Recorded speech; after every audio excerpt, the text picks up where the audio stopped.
I'm Ellen Mary. And I'm Michael Perry. And he's a plant geek. And she's a plant addict. And this is the Plant-Based Podcast. This is more than just a gardening podcast. We'll be exploring the world of plants from every possible angle. We'll be talking about plant-based diets, plant materials and fabrics, the well-being qualities of plants, and giving plenty of gardening tips and tricks. So we'll be chatting worldwide to companies and individuals that are being creative with plants in new and exciting ways. From fabulous flower crowns to foliage-filled lounges. Botanical moisturisers to bamboo clothing. It's all here. And it's all made of plants. This episode of the Plant-Based Podcast is brought to you by our friends at Vegepod. Their integrated raised vegetable garden bed kit makes growing vegetables easy for everyone. With self-watering features and protective canopy, with Vegepod you'll be harvesting your own produce in no time. Available in 3 sizes to suit any garden. Visit vegepod.co.uk and enter PBP10 for a special discount as a PBP subscriber. We're here with Emma Mitchell, who you may recognise from Twitter and Instagram. On Instagram, she could be regarded as Insta-famous. Yeah, I think you are. Yeah, she's on there as Silver Pebble, and she has really become known for her beautiful flat lays. So this is flat lays when you take the picture from above. All different pieces of nature are laid out on that picture, but there's a more important message behind there because she's really talking about her own experiences with mental health, how nature has helped her through the seasons as well. And we're going to talk about that synergy with online and offline and how nature has helped her, but actually social media and being online has helped her to then help others as well. So we're here in Wickenwood in Suffolk. We've had a bit of a walk around as well, and you'll hear about that later in the episode. And we're basically going to talk to Emma and see how she began on Instagram and how she feels about well-being and mental health. And really, over to you, Emma. Introduce yourself. Oh my goodness. All right. That was quite an introduction. Yeah. It was. He's built it up a bit, hasn't he? Emma of Insta fame. Oh, Christ. It's probably the worst thing to be regarded as Insta-famous, isn't it? It's got its downsides, I think, in certain parts of the internet. But tell us your story. My story. Yeah. Well, I have been passionate about nature since I was really tiny. So I can remember making pretty arrangements of stuff I found on beaches or in woods when I was tiny. I mean, 5, 6, 7. I've been doing it all my life, really, and I just thought it was something a little bit private and weird. Arranging leaves and twigs and, stuff that fell off birds. I just thought it was sort of a bit odd. And Stuff that fell out with birds as well, maybe. No, As long as it fell off and not Michael, out, yeah. you know your own tricks best. Anyway, do you make Insta pictures out of the bird poo, really? No, not yet. Okay. It could be a new thing. It's a new sector. Okay. Anyway, focus. Okay.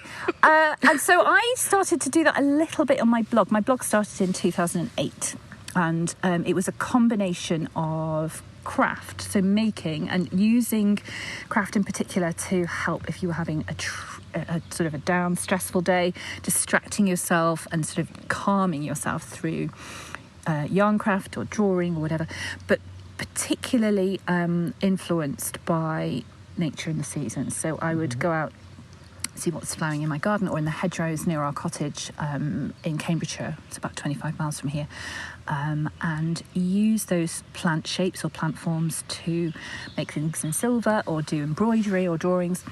And the aim of my blog primarily was to help my mental health, because obviously it was a very creative process to make a blog post and take photographs, but I was also trying to help others who perhaps, in particular in the winter, were having a tough time.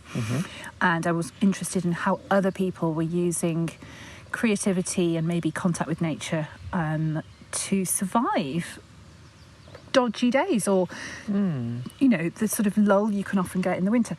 And my background before that was that I was a scientist, so I'm a molecular cell biologist by trade originally. So clever. Ellen and I just sat here agog. We're like, what? I don't know what to say. Sorry. Carry on. Basically, I know quite a lot about DNA and cells and how they work, and it's like, the machinery inside cells and how if you disrupt that, something can happen to an embryo or whatever. Genetics and stuff, how you build a creature from a fertilized egg. Okay. That was the main part of my studies. But then after that, I went on and learnt about patents and went into the tech consultancy sector, running projects for food clients, companies or startups. And secretly, though, in the evening, that was quite a high-powered job. Long hours, quite a lot of responsibility. In the evening, I was sort of twiddling around with twigs and making jewellery semi-secretly. And that's what eventually evolved. Why secretly? Well, because I was, I had a certain career path that I was on. And I didn't really... And actually, one of the reasons it was semi-secret was I was working for one of the Cambridge consultancy companies, and I was quite proud of the fact that I also made tiaras for brides and had little kind of collections of jewellery in small galleries around East Anglia. Okay. And I talked about that on the first day of me being in that company. It was quite male-dominated, and it was, and they completely... extracted the they were mocking me. Extracted the beep. They did. They were mocking me about it. So I then thought, I better not talk about that, even though I was really proud of it, and it was a tiny business. It was a fledgling business on my sort of side gig, really.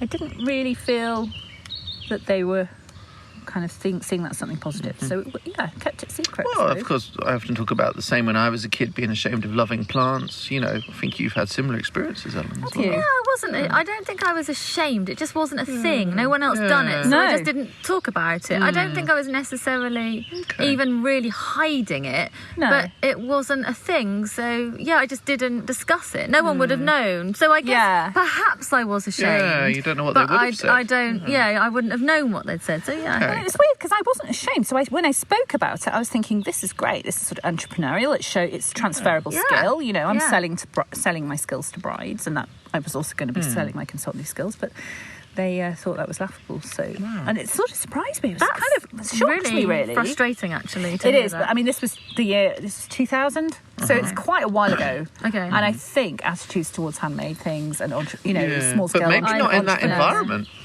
In that environment, it might still be similar. It may be. Perhaps. I mean, it was very male dominated. A lot of kind of Oxbridge graduates in that environment. Anyway, so the blog was an escape from that, and it was also a way to. I had my eldest little girl was really poorly when she was small, so I was. I gave up that career to become a small scale maker, a designer maker, a blogger, and an Etsy seller.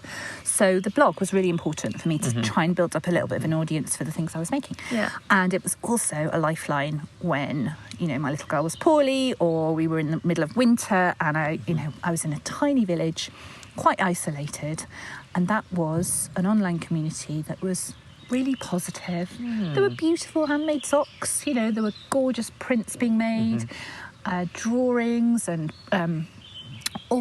pottery, all kinds of gorgeous creative crafts.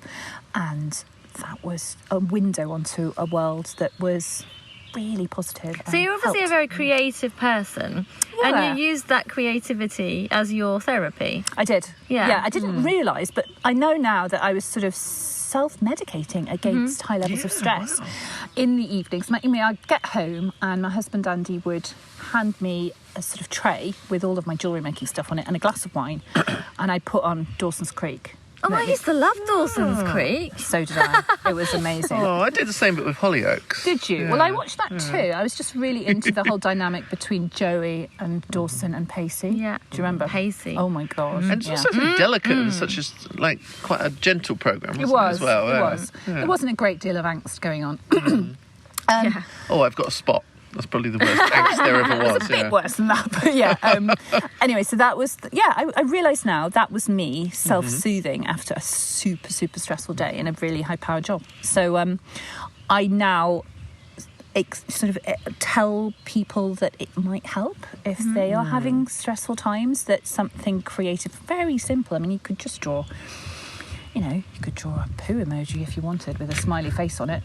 Nobody has to see. Do you know what I mean? Yeah, You're just spending a 10 minutes away from social media with a cup of tea, just doodling leaves or... It's very mindful. Very, yeah. And it really does... There's evidence to show that, you know, there are changes in our neurotransmitters and in our bodies when we do something creative. And so I now run workshops across the country, and a really important part of those workshops, I'm obviously teaching a skill, either botanical illustration or casting plants in silver, but a really important part is to say that, you know, when you've gone away from this workshop, if you can incorporate a couple of sessions a week, 2 or 3 sessions a week of literally 10 minutes of either taking photographs of a few leaves in your garden or doing a small doodle, a really stylised doodle of some leaves and twigs and things, just for 10 minutes, it can really be as beneficial as yoga or as beneficial as meditation. You know, like the Headspace app is really popular. Yeah. It can have the same effect. Has it always been about nature? It has, because I'm a biologist and because I basically was passionate about I was really kind of enchanted by the shapes of leaves, even when I was very small, and spent a lot of time next to my granddad's pond. And we lived in suburban Liverpool. It wasn't a wild place at all, but there was he was a plantsman. He taught me how to grow seeds and propagate various houseplants. I think Streptocarpus. He taught me how to how to propagate. And I would spend loads of time in his greenhouse with him, and it was a time that I now look back on with, you know, great appreciation, and I miss him terribly. And he taught me so much about plants in particular.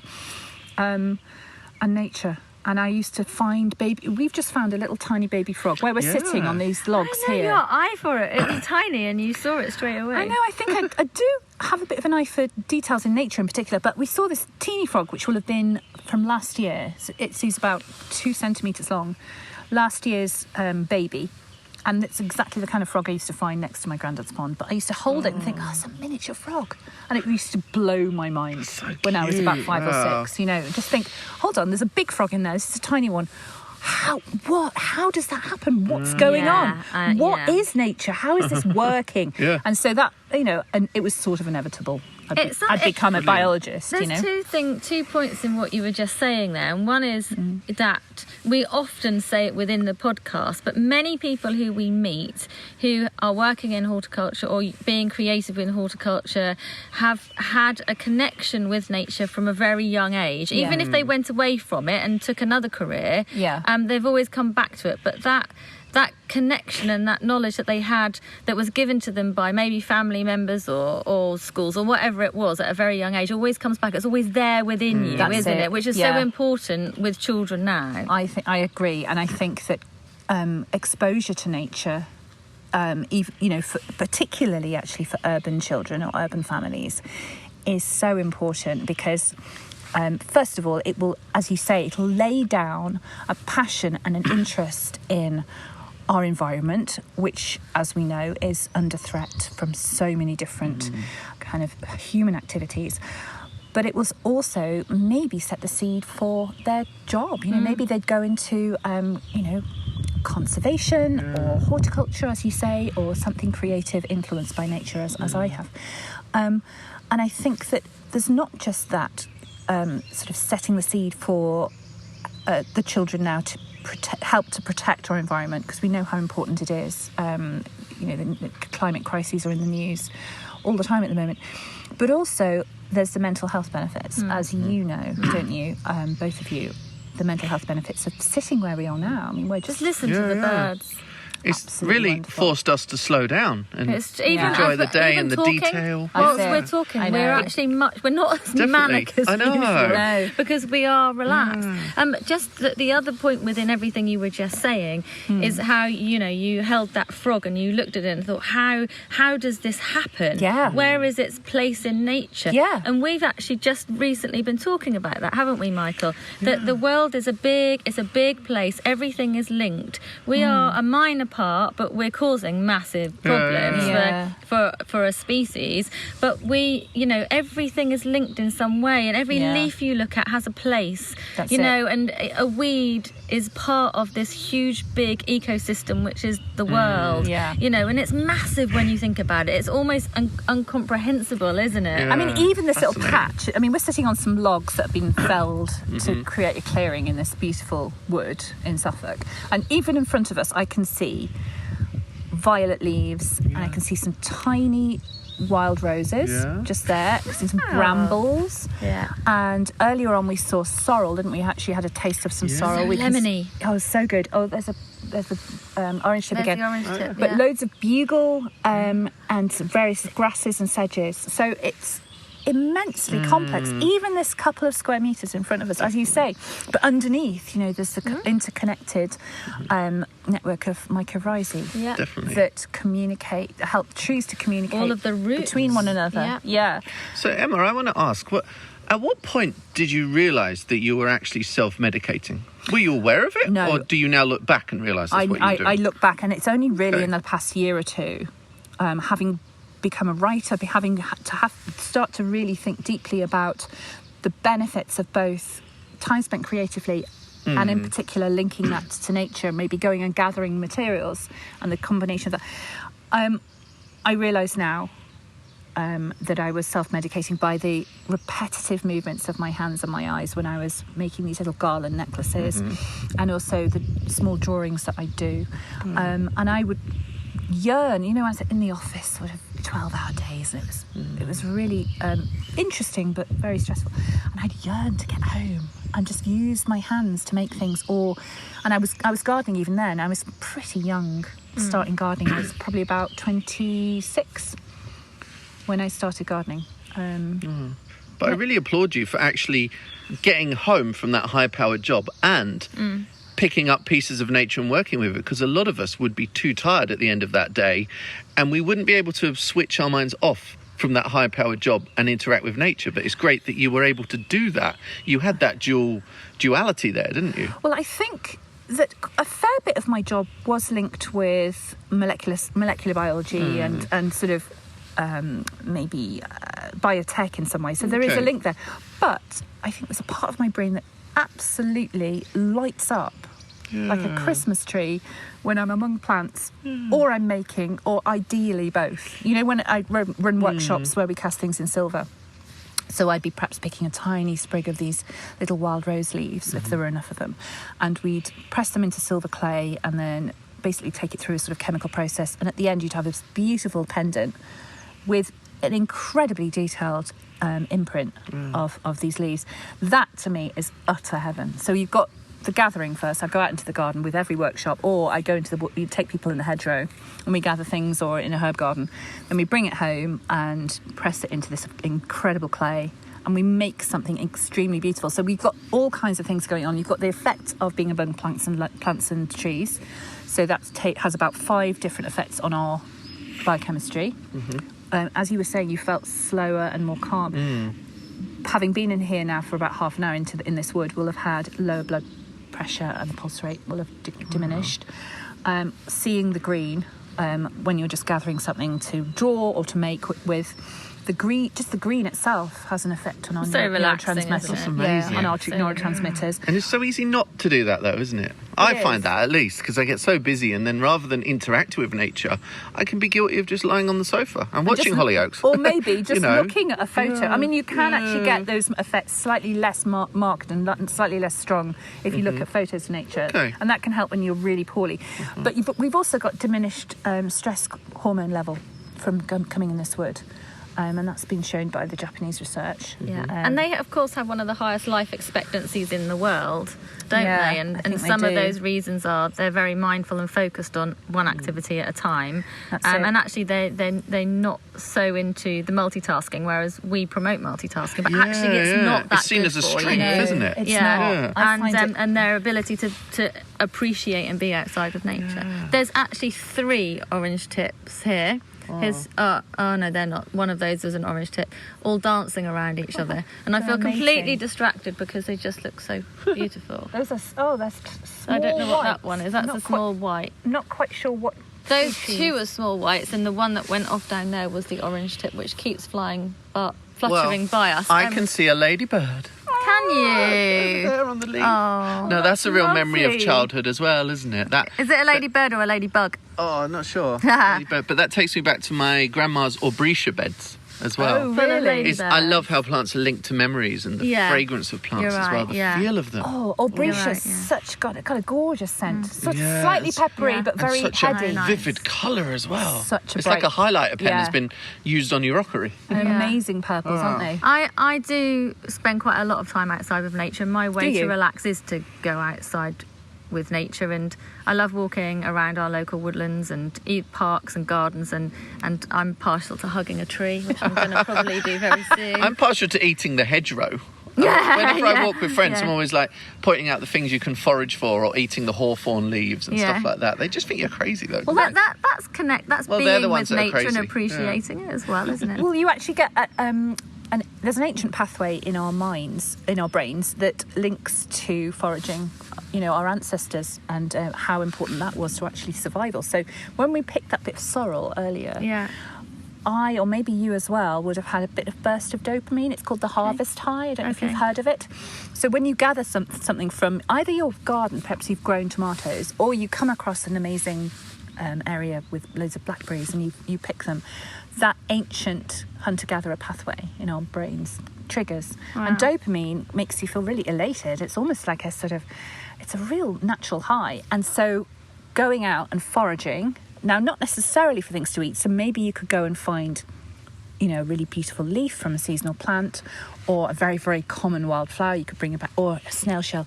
You still get that little burst of dopamine. So you can use that now. So all of these effects that nature has on us, this is what I've written about in The Wild Remedy, we can now use that to help to stem or alleviate the epidemic of mental illness.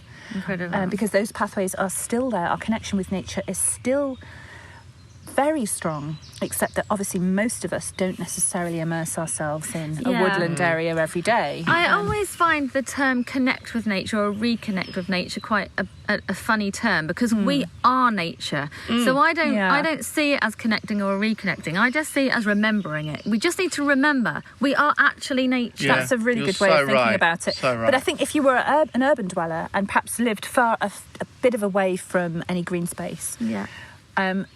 that connection can be severed. And I think you're right, and that it might be a bit more challenging for that person to Yeah. remember. And I'm hoping that my book can help more people to remember. To remember.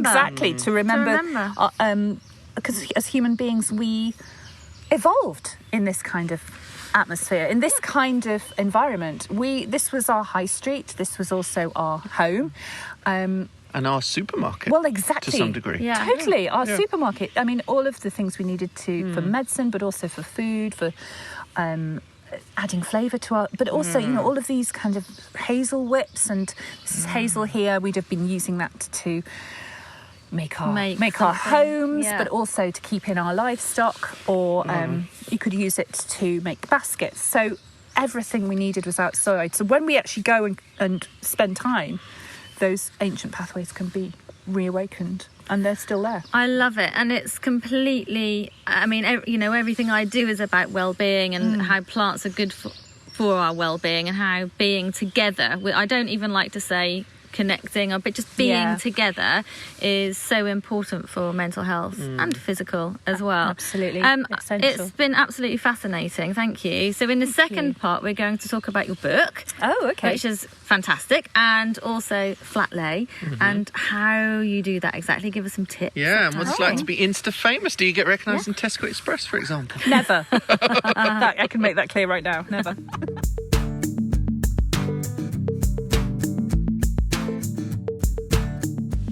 I love this woman. Oh my gosh. Me too. Yeah.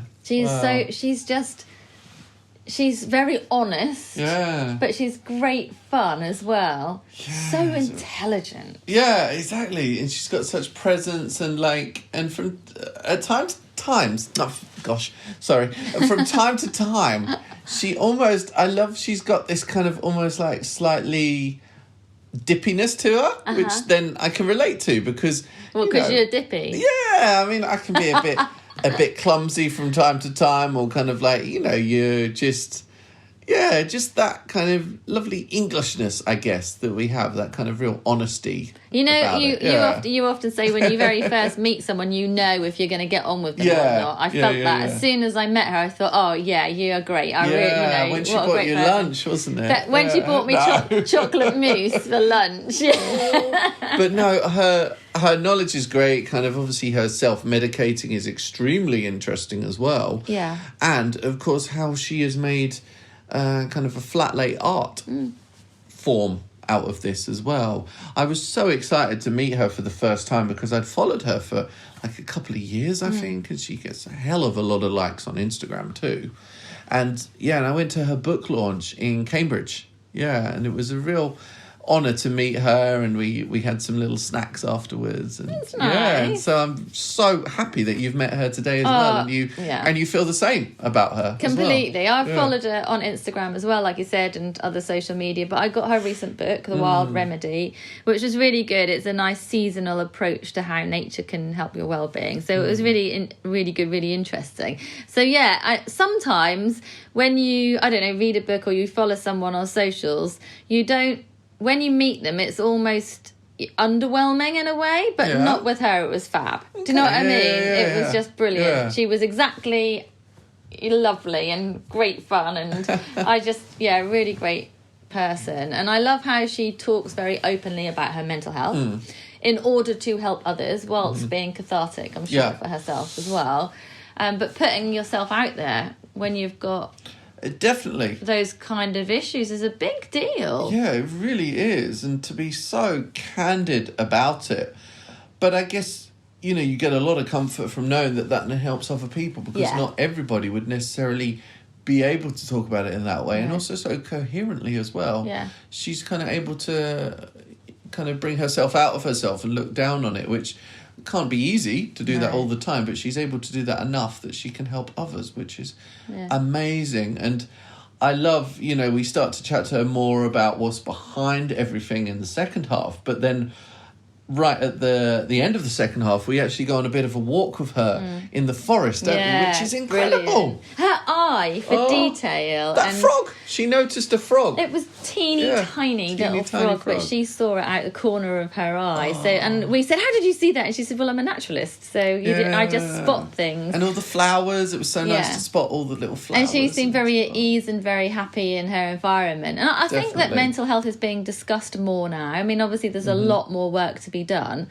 but I think social media has helped that. People are coming out on social media and saying, look, that, you know, this is something that has affected me, and then finding a really big support community, you know, and finding groups of people and like-minded people out there helping each other. So that in itself is good for well-being, isn't it? You know, that's when social media really comes into its own, I think. You know, a lot of people diss it, don't they? Yeah, I think they work in perfect synergy, to be honest. I think, of course, people can get a little bit over enthusiastic with social media, use it too much, but actually Emma's message has been passed out there through social media, so let's be careful not to knock it too much, because it's actually helped a lot of people.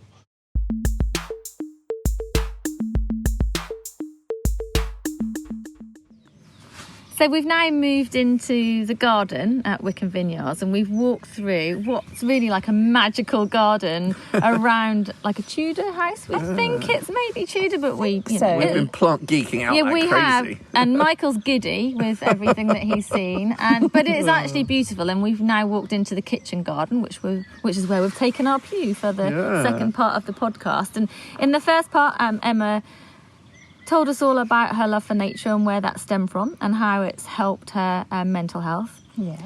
Where the roots lie, in fact, where it's come from. Oh. Did you like it? Oh, excuse the pun.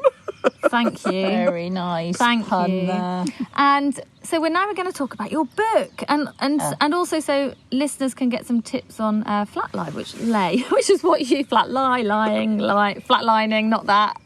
No, that's when you're not well. We'll just let her roll on that for a minute. Yeah, just carry on. About flat lay as well. So tell us about the book. I mean, I know the book out at the moment is your second book. That's right. Let's go back to the first, if you like, and tell us how this all started. Oh, what, the whole writing books thing? Yeah, in a super quick synopsis. Oh, okay. Yeah, I'm sometimes not very good at that. We can signpost you, darling. Yeah. With hurry up. Not getting very far away. So I was getting a lovely response on my blog to what I was writing, and particularly the project that I ran several winters in a row called Making Winter. And it was just really sort of making your winter lovely, particularly if you struggled with the lower light levels and the sort of tricky weather. And I encourage people to share the ways in which they survive the winter creatively or through contact with nature, and that became really popular. Thousands of people were sharing what they were getting up to. Beautiful knitting and crochet, lots of cozy pictures of lovely candles, and in a way this was way before the hygge trend. Okay, the Danish word for kind of coziness and companionship. Candles and throws and feet up. It was way before that. So this was back in sort of 2008, 2009. And it was a British version in a way. Maybe our winters aren't quite so dark and long, but there was definite gems of coziness and real comfort there. But particularly with an emphasis on craft. Okay. And so I just thought, well, I wonder if this could be made into a book, and I had no idea how to do that. And long story short, my friend Helen Walmsley-Johnson, who wrote a column for The Guardian, introduced me to her agent, and her name's Juliet. There is a very loud peacock in this garden, which is very beautiful, but you will probably hear it every now and again. Yeah, the peacocks are sort of showing off their fancy tails. Juliet liked... That's Michael. I think we got a new guest for the podcast here. Did you have too many alliums earlier? Anyway, Juliet liked my idea for a book about...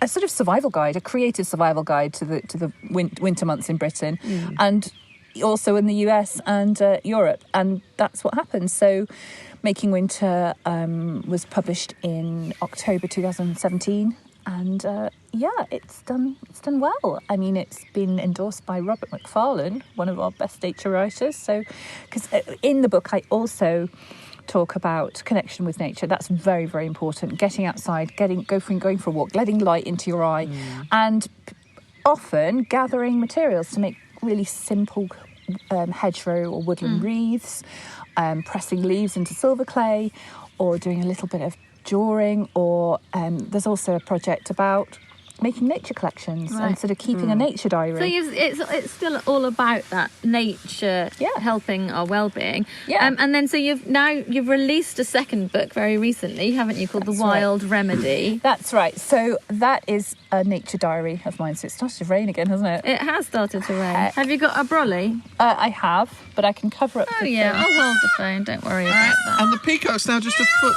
away. It's right behind us. Wow.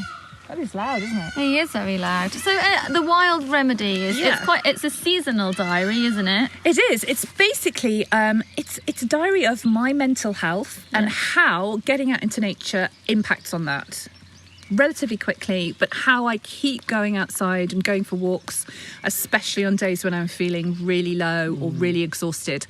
And while I was writing the book, the book starts in October. I became extremely poorly in the March and April, and it's how nature was very crucial in helping me to recover. So obviously I went to the NHS and they were incredible, and so I rely on antidepressants and talking cures as well, but day to day when I have perhaps a dip and my mood drops, contact with nature is absolutely essential to you. Totally. I have a question that's, if you are having a real bad day, and I know people who just can't get out of bed. Yep. I've been there. And if somebody says to them, oh, come on, let's get you outside, they can't get up and get outside. I know, it's really tricky. How do you help somebody to make that leap, if you like? Do you know what I mean? Yes. Decide to help themselves. Yeah. Hard. And that is super hard. And I've had days like that, many hundreds of them. And what I've done really is to try and make as diverse a garden as I can in terms of sort of attracting wildlife to it. But also I'm growing things that are simple to grow in my garden outside my back door, and you don't... Good God! It's very noisy. Do you attract these to your garden? That's right. Peacocks are, not necessary for the maximal purposes, effects. No. Yeah, in fact, they're slightly stressful. Yeah. Easy to grow things. You can grow things in pots on a balcony or on a windowsill as well. You will still get the benefits of being close to plants. And so what I mentioned earlier when we were in the wood, the effects on our bodies are very rapid within 10 to 15 minutes. Sometimes some of the studies have shown fewer minutes. We get pulse rate dropped and our mood is lifted and we feel less anxious if we're among plants. So I would really, really recommend growing, things that grow quickly like marigolds and herbs. Things that perhaps are going to you can bring flowers into the house. So my friend Georgie Newbury, she runs brilliant workshops on how to grow a cutting patch, so flowers that you can bring into the house. But I'd also recommend growing things to attract wildlife, because if you see a bee and then you go and look in your reference book or on that online and you recognise that it's, we've just seen an early bumblebee here, haven't we? And we also saw, I think, a white-tailed bumblebee. You think, oh, wow, that's a little snippet of little scrap of wildlife on my own patch. And then you think, oh, maybe I can try and attract some different kinds of bees, and then it grows, and then you grow perhaps more flowers for pollinators, and then what you've got there is you don't have to go very far. You can go outside in your pyjamas. Your neighbours aren't necessarily going to see you. You can stay in your pyjamas, put your snuggly jumper on, and then just go and peep at your own bees or peep at your own flowers. And it gives you, I think, a sense of hope. So if you've planted something that you know is specifically to attract bees or butterflies or any kind of wildlife, even perhaps on a dark day, you do want to know if it's worked, if there's something there. So it kind of gives you that hope where maybe that's the draw, to say, okay, I am going to get up, even if it's only for 5 minutes. I'm just going to go and check. Well, I'll tell you what has been keeping me going, and I've not been feeling great the last few weeks, just for various sort of super levels of stress, really high stress levels at the moment. I have been feeding the birds every morning, and I've been making myself do it like I'd make myself do my teeth, brush my teeth, right? Wow. And I've done it because I know that if I get myself out in that garden and I'll put out some seed, so I use sunflower hearts and peanuts, and I've got mealworms, which are a bit more expensive, but they're worth it. You put them out. Birds and robins love the mealworms, totally. don't But they? also we get jays and jackdaws. Oh, wow. Amazing. Okay. Right. So we've got ground feeders and sort of hanging feeders.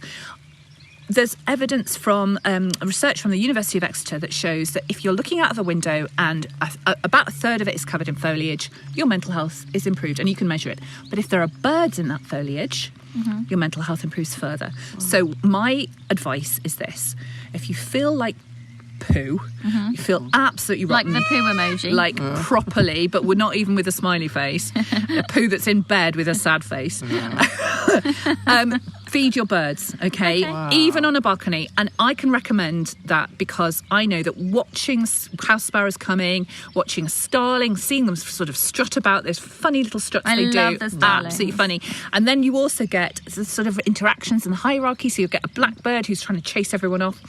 That gives you such a lift. And you're right, it's hope and it's continuity.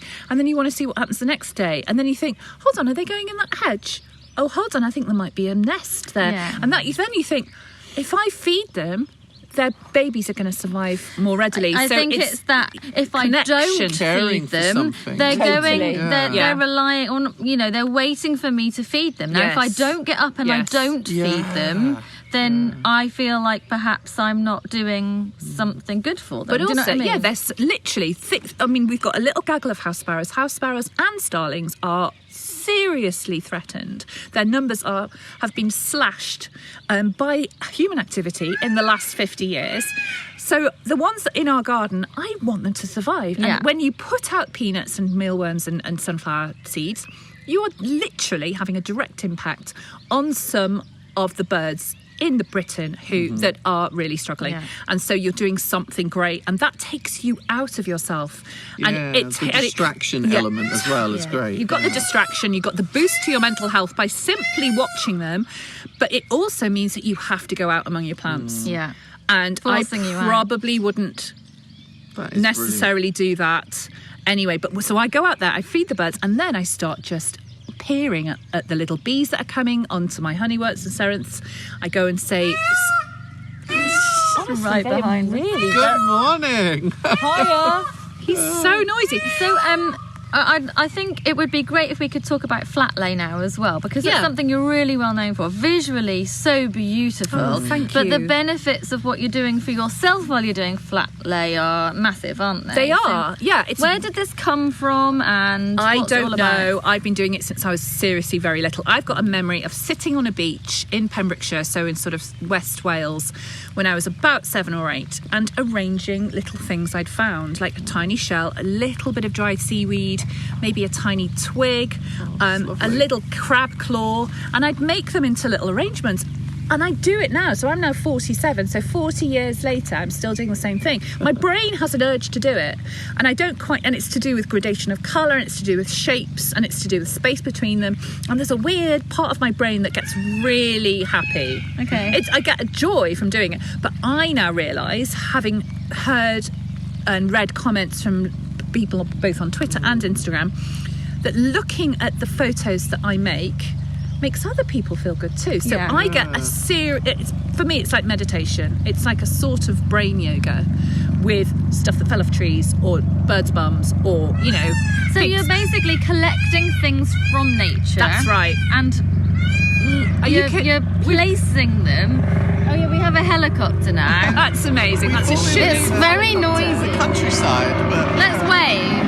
Hiya. it's Hi. beautiful. That's amazing. Massive Actually. army helicopter. So you're collecting things from nature, from the garden, out on woodland walks, wherever else, and then you're placing them onto paper, Paper, card, linen, fabric, sometimes a scarf, sometimes my jumper. and then you label them as well, don't bit you? of wood. Sometimes, yeah, I do. like it when you do I that. like it when they're labelled. Do you? Yeah. Hold on.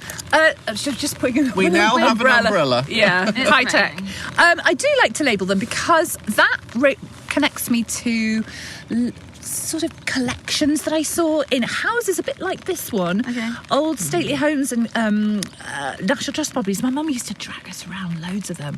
And the bits that I liked were the kitchens, because I loved the coppery pans and things like that. And I loved the bits where there'd be some old geezer from the 19th century, and he'd gone on the world tour and he collected a load of stuff like fossils and rocks and unusual plant seeds and stuff, and he'd label them all and they'd be in a cabinet. Those were the bits that I liked. I wasn't interested in fancy chairs and curtains. Do you know what I mean? And that also helps other people learn as well, doesn't Yeah. it? Like Well, on yeah. Instagram, for example, people are then learning what these everyday flowers Yeah, are. so Yeah. I love you that. are working with nature to make you feel better. Yes. So for your well-being, but then you're also putting it out there in your book and on your social media profiles, which are massive. And so you're using social media to spread the word, aren't you? I am, but one of those peacocks really need to put a sock in it. They're a little But bit. Emma, everything you said about nature, Yeah, well, yeah, they need peacocks to are a different thing. dial it right? down a tiny bit. Sometimes if I'm having an absolutely rotten day, I've got into this new routine where I definitely feed the birds every day, which is brilliant, and I know it's helping the house sparrow babies. But I also will go and get a tiny seasonal collection from the garden or from the wood behind our house. You can hear the rain down. Yeah. And when I post a picture like that, people say, it makes them feel soothed. And so that links to the evidence that if humans look at something beautiful, now it might be that little patch of thrift that's growing over there, or it might be those beautiful irises, or it might be my photograph that I've spent an hour or so arranging, you know, all of the little sprigs of forget-me-nots. You can get a burst of dopamine by looking at my photos. Now, we haven't done those experiments, but I know, you know, research shows that if humans look at something lovely, a piece of art, it doesn't have to be the Mona Lisa, it can literally be... I don't think that's lovely. Well, no, she looks Isn't like it the most she's got... disappointing tourist But also, destination? she looks like It was voted recently, yeah. She looks like she's got a right face on. She looks a bit passag to me. So you know, we talk about using you know, being in the digital world too much, and therefore we need this balance of being outside, and you know, what you're doing, of course, is promoting that. But also there are benefits to using social media because you're getting the word out there, and even your photographs are giving people a hit of good vibes at the end of the day as well. Yeah, so. they have the capability of shifting your neurotransmitters, giving you a small... And people say, well, on the days when you're not posting sort of between 8 and 7 or 8 o'clock in the morning, seven, people say, well, I missed your lovely nature photo. So you know what you're doing is impacting others as well. It is really important. soothing them. And so your second book is called The Wild Remedy. That's right. I've got it and read it, and it's really brilliant. Thank you. It's really interesting. It does make you think about nature throughout the season, so definitely recommend it. Wasn't it in the top 20, not far behind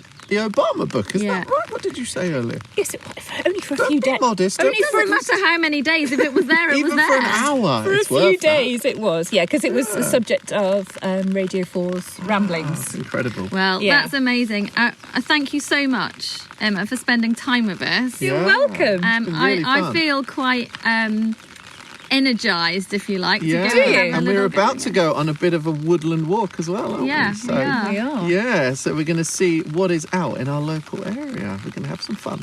Nice.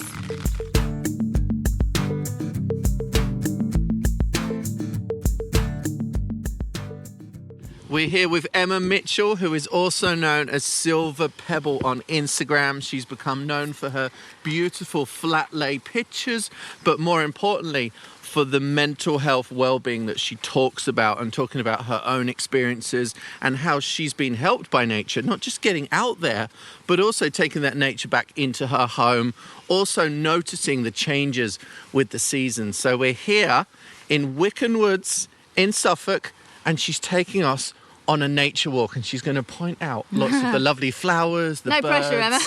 Yeah, you better find something now. We can't wait to get going. Started pouring with rain. It has just started pouring with rain. We're going to ignore that for a little bit. No, it's pretty heavy. It is pretty heavy, but this is nature, folks. Okay. This is We're going to roll with that, so. We're going to go, yeah. Okay, so over to you, Emma. What are we seeing here in Wycombe Woods? I am not familiar with this wood at all. This is, I'm not entirely sure how to pronounce it, whether it's Wicken or Wyken, but we're going to go with Wycken. Okay. Even though we don't know. That's good.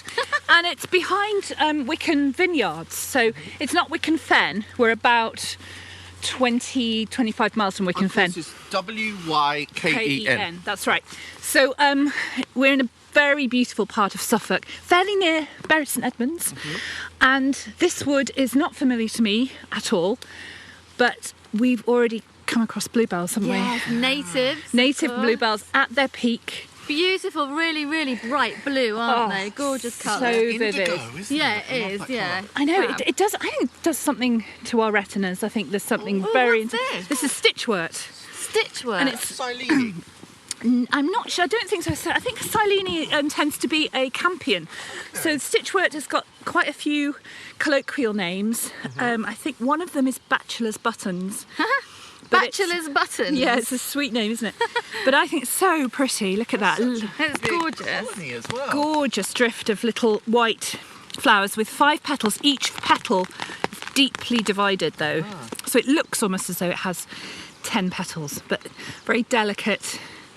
I haven't got much more to say. I'm sure that it's a food plant for various butterflies, but I have to confess I don't know which Okay, but ones. what we do know is it looks really pretty. Very lovely. So we like that. Oh, the other thing we've got down here, I think, is wood avens.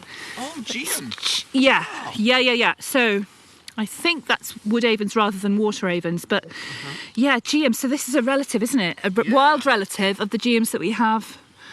They're flowering at the moment. So They are. Very pretty. They tend to be sort of salmon peachy. Like totally tangerine is very orangey, isn't it? That's a really good one. I've got a nice red one. I can't remember what it's called. Isn't it Mrs.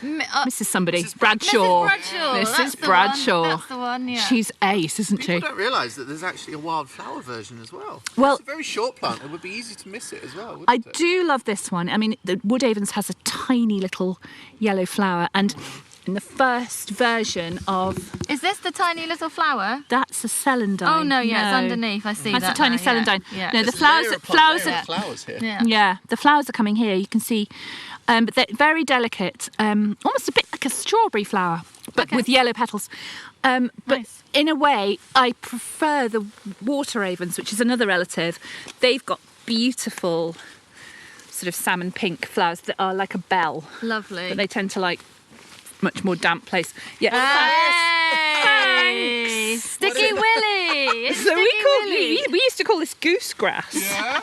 Yes, and I but just stuck it to your blouse. and I've now got a bra made out of it. How lovely.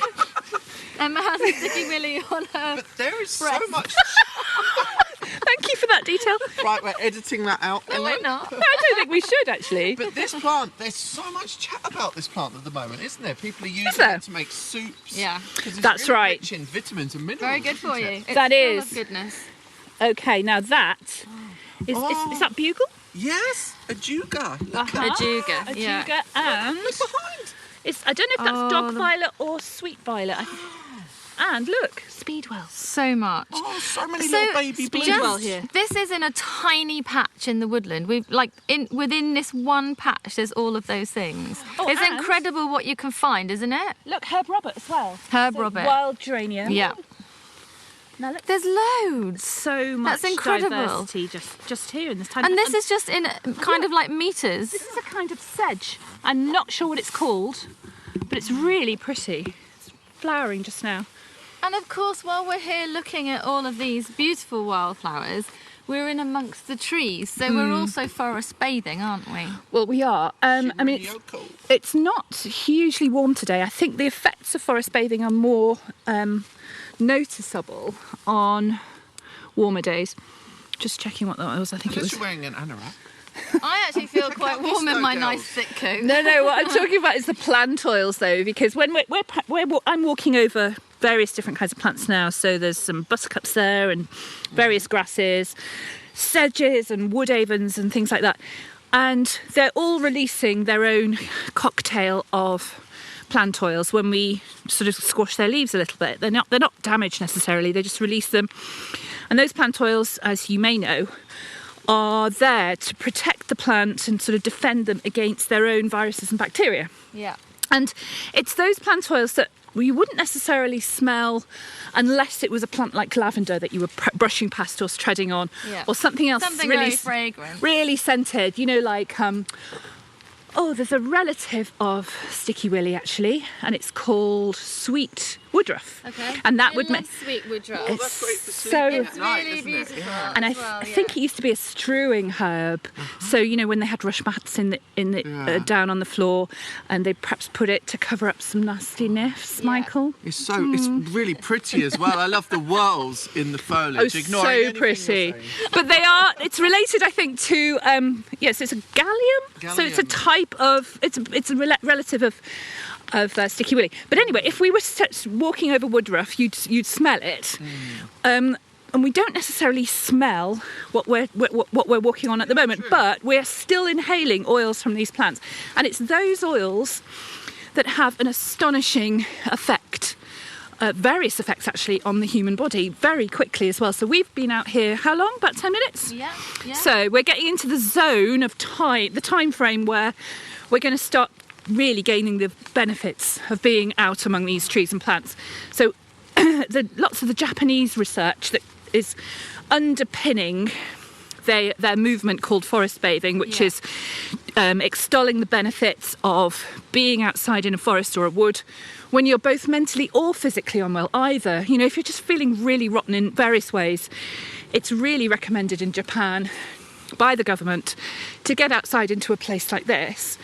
And the reason that it's government promoted, so it's a bit like in this country seeing an advert on the telly for eating your 5 a day or getting a little bit more exercise. It's that high profile. It's not seen as a little bit folksy, like it might be here. It still is seen as a bit sort of, well, that's a bit old-fashioned. What are you? That's a bit hippie. That's it. Or are you a 19th century person? What are you on about? Yeah. Oh, hello. Hello, sorry. Hello, meadow sweet. Yeah. Yes.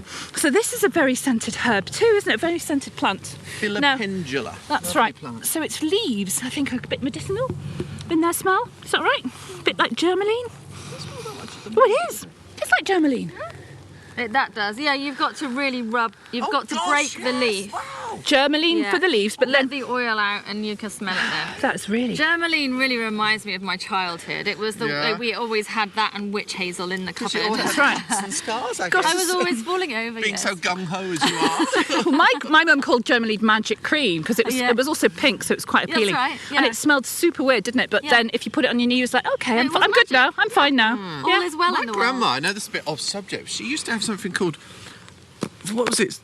It was like a skin. It was like this thing that you'd put over a cut and it was then a second skin. Okay, that sounds just a Yeah. little bit witchy and weird. But it did the trick. I've never heard of that. It was like a kind of liquid plastic. I've seen that. What was You it called? can still Second get that skin, now. yeah. And then you get it for blisters now. Yeah, and it really helped. Oh, that I sounds have really they intriguing. still get that now. But yeah. meadow sweet, when it flowers, it's got an amazing scent. And actually, it's quite a fashionable foraging ingredient now, isn't it? I think super chic chefs are using meadow sweet flowers in sorbets and ice creams because it's really a little baby There's a baby sapling. oak tree.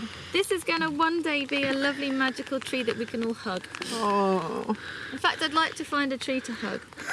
Ellen, did you tell them your story about hugging trees in Norwich? Yeah. There's another magic plant there. But sorry, you go on. I want to hear about you I hugging love trees. hugging trees. Do you? Yeah, so once I was on Mousehold Heath in Norwich. It's a lovely open area, but there's woodland areas and there's a big heath at the back and open green space. It's really lovely. Anyway, so I went there and I was hugging a tree, and somebody actually walked, but they came up and I hadn't seen them. Yeah. And she said she was walking her dog and she said to me, "Are you okay?" Did she think you were being propped up? I don't know by what the she tree? thought was happening. Or perhaps you but had I a said- bit of a crisis. I just said, "I'm fine, thank you. I'm hugging a tree." And then I realised that sounded even worse. I said, "You should try it." And she went, and then just walked and away. carried on walking, yeah. Hey, there's another brilliant plant here. So this little delicate pink number Yeah. is actually cuckoo flower. And it's also Cardamine pratensis, and it's also got really lovely colloquial names. Lady's smock, not bedstraw, because that's comes later in the year. Lady's smock. And what's great about this flower? Well, various things about it. I've got kind of nerdy knowledge about this kind This of is thing. it's fabulous. First of all, it used to be sold, and I learnt this from one of John Lewis Temple's books. Look, used to be sold as a salad, a bitter salad. It's actually related to rocket. Really? So it's quite peppery and delicious. But more importantly, we wouldn't really necessarily gather it now unless you had it in your garden, because you could eat it then. Okay. But it's the food plant for the orange tip butterfly, and which we've just seen. Just saw one where we parked our car, didn't we? Yeah. So he's in a good place, or she.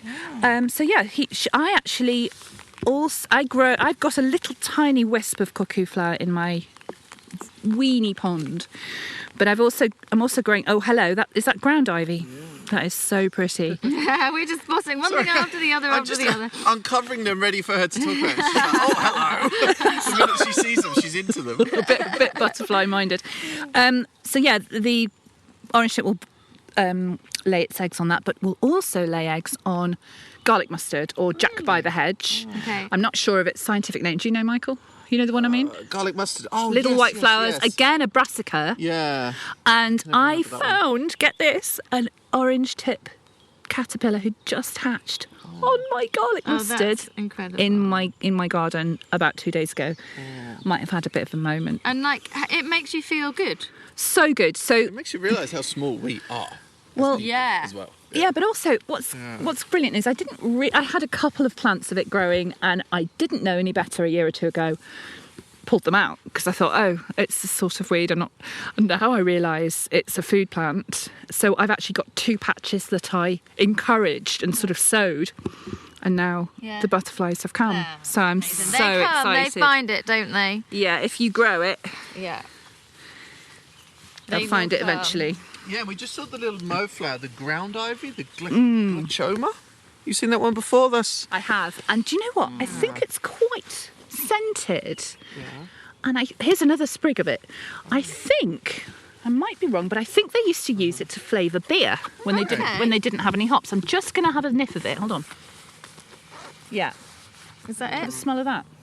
Quite an interesting herbal smell. Actually, that smells amazing. similar to sage, actually. Yeah, have a sniff. Oh my gosh. Right, yes. I'm going to double check that fact. I don't think we can check it in the wood, but I think they used Got to. 3G. Wow. But Ellen, you might recognise that because the variegated version is actually a really popular basket plant that's often just sold as Nepeta. Is You it? know, the one Oh, that trails yes. down. Yeah, And that is absolutely, yeah. basically It does, variegated yeah. ground ivy. Hold on, is Nepeta? Yeah. Is Well, catnip related to that? it is in a roundabout way, but they tend to call the variegated one just Nepeta. Okay. Hanging baskets. Okay. But it is basically a variegated ground ivy, which is glaucoma. Oh, that's it. That is so ace. You know your Look at that one. stuff, This is- don't you? This is a bit of a thug. Marmite plant, isn't it? no, What's that one? love it. I love it. Nettle. Nettle soup, nettle tea. Yeah, and I've taken to growing it, Yeah. and if I see a little wisp of it, instead of going, damn you, and hacking at it, Yeah. I now move a little sprigs of it to a part of my garden Where you want it to be. I want it to be, because it's a food plant for about 4 different species of British butterflies. So You're cultivating it for I am. wildlife. I am and now, yeah. And also, if you have it in abundance, because obviously we always want to leave some for wildlife, but nettle tea, nettle soup, it's so good for you. it's really rich And in iron, isn't it? Yeah, rich in iron, Yeah. lots of vitamins. Yeah. And, Brilliant. I always, we look at, we're out here now and we may walk along and think, oh, that's just all weed. But everything has its place, doesn't it? Everything does. has a benefit. It does. That's what it's all about. Everything works together to make the planet one. Yeah, you know? this ecosystem, these are not individual plant specimens, are they? This is a kind of verge side, or a bit like a sub hedgerow. Oh, Yeah. here he goes. Right, the orange there's the orange tip. tip. Now let's see where she goes. Is that the orange So tip? that's the orange tip never seen one butterfly before. has literally just flown right by us, just as Emma said a moment ago. Right, so Let's watch where this butterfly will it lay lands. on cuckoo flower or Jack by the hedge, garlic mustard. So it's off looking for something, but it's Watching very these beautiful. things, So the orange tip butterfly is a small white butterfly with tipped wings, which are orange, and they're very beautiful, aren't they? It's so funny. It's like we're giving a commentary, like we're Well, watching a for somebody who's a car race or listening, they may something, not yeah. have seen the orange tip butterfly, and I think it's funny. really nice for people to kind of visualise where we are. So we're kind of in a woodland pathway, Yeah. and there it goes. And it came on Yeah. cue. It's almost as though we'd sort of trained Yeah, him up, and there give it him a was. £5. I think Please appear. it was butterfly wacky races, I think. See, that wasn't a fake laugh, Ellen. Your laughs are always fake when I tell jokes. Well, I'm saying nothing. Thank you, Emma. You paid her. Are these sloes, these little baby plants here? Oh, that's a good Or question. some sort of... I think you're right.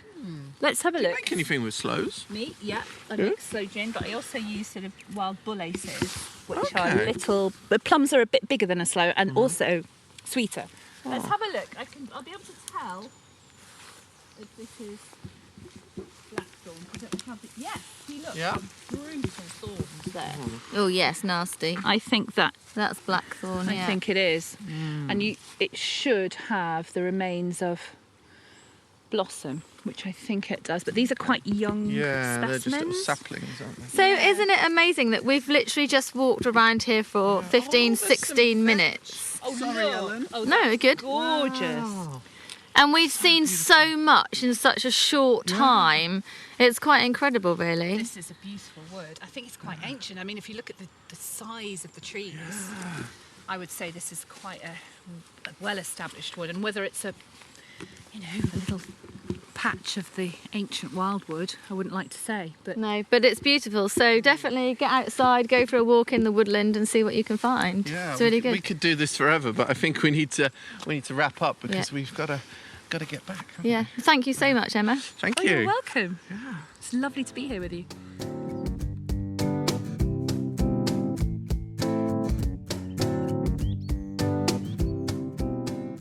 Today's podcast partner is Vegepod, the integrated all-in-one garden bed, suitable for anyone interested in growing your own. You'll be amazed at how quickly your vegetables grow in a Vegepod. And as a special offer for our listeners, Vegepod are offering PBP subscribers 10% off any sized Vegepod when purchased with a stand or a trolley. Simply go to vegepod.co.uk and enter PBP10 on checkout. Thank you so much for listening to this episode of the Plant-Based Podcast. Have a browse of the rest of the library or hop on over to the website, which is theplantbasedpodcast.net. You'll also find our social media links. Please connect with us and let us know about any plant-based projects that you think we should be covering on the show. And make sure you subscribe to our podcast so you'll be the first to hear the next episode. We're releasing once a fortnight. So until next time, enjoy the world of plants.